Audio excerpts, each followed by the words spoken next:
Ronda is so old news, right? So I think that what's incredible about her is that, she opened up the door and was destroying people in 10 seconds and, became a star because she was, demolishing people in the first round. And that's great. But she got knocked out twice and never came back. And so how legit is she? She had to go to pro wrestling, and I get that. And I think that that's great. But as a fighter and somebody who's competitive, I know that deep down it probably truly bothers her, the fact that she went away off of 2 knockout losses and never came back to make her name good.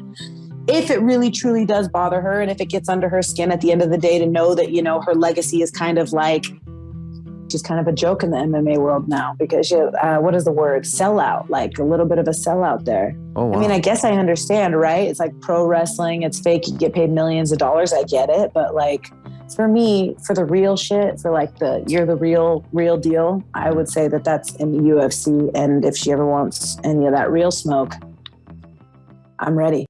What's good with y'all? Welcome back to the channel. Julianna Peña was recently on the MMA Hour with El Hawani. She mentioned Ronda Rousey, pretty much saying that Ronda Rousey is overrated, she's irrelevant. Julianna Peña went on to mention that Ronda Rousey, she went to the WWE to become a fake fighter. Because if you guys do not know by now, that wrestling, professional wrestling, I understand that pretty much just sports entertainment kind of, but it's not real competition or nothing. It's all scripted. So, and I feel like Ronda Rousey, after her first loss, Ronda Rousey, the way she dealt with her first loss was honestly embarrassing. And I feel like that's the reason why a lot of people hate on Ronda Rousey. The way that she handled her losses and the way she just left the sport of MMA.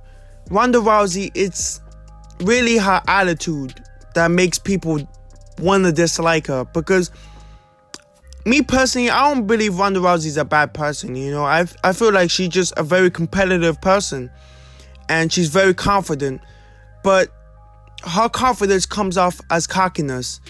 And when she got humbled, when she got brutally head kicked and her soul left her body, and that will follow her for the rest of her career, those 2 knockout losses is how MMA fans will remember her. You can see in Ronda's face that she's like, I can't do this no more. I'm getting my ass rocked. So she decided to take the easy way out and go to the WWE. If I was Ronda Rousey, I would have done the exact same thing. You can't, at the end of the day, you can't blame her because MMA is a real hard sport. And if you got one foot out, then it's time to call her a career. Do I believe Ronda Rousey is overrated? Now, in my opinion, I believe that she beat great competition. Of course, she never fought Cyborg, but I believe that Ronda Rousey, she's a good fighter.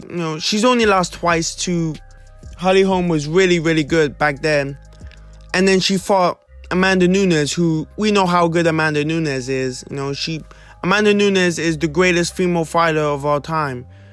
So I believe that Ronda Rousey, she doesn't deserve as much hate as she gets. Yes, I understand in the WWE, she's very cringy. She's not a good professional wrestler, in my opinion. I don't think she's a good wrestler at all. And I'll be honest, Ronda Rousey, although she was overrated, I'm gonna be honest, I'm not gonna cap. She was overrated, but it's understandable why she had all that hype at that time. Because when she was beating all of those chicks, she was doing things we never ever saw before in the sport of MMA. But that's gonna be it for this video. I'm out this hoe. Pocket full of Benjamins, but they call me Bill. Slinging steel for the bill, kill for the bill. Had to sit for a little, they sent me out the hill. I'm roll running, trying to make it back to the crib. I got pieces, I got money.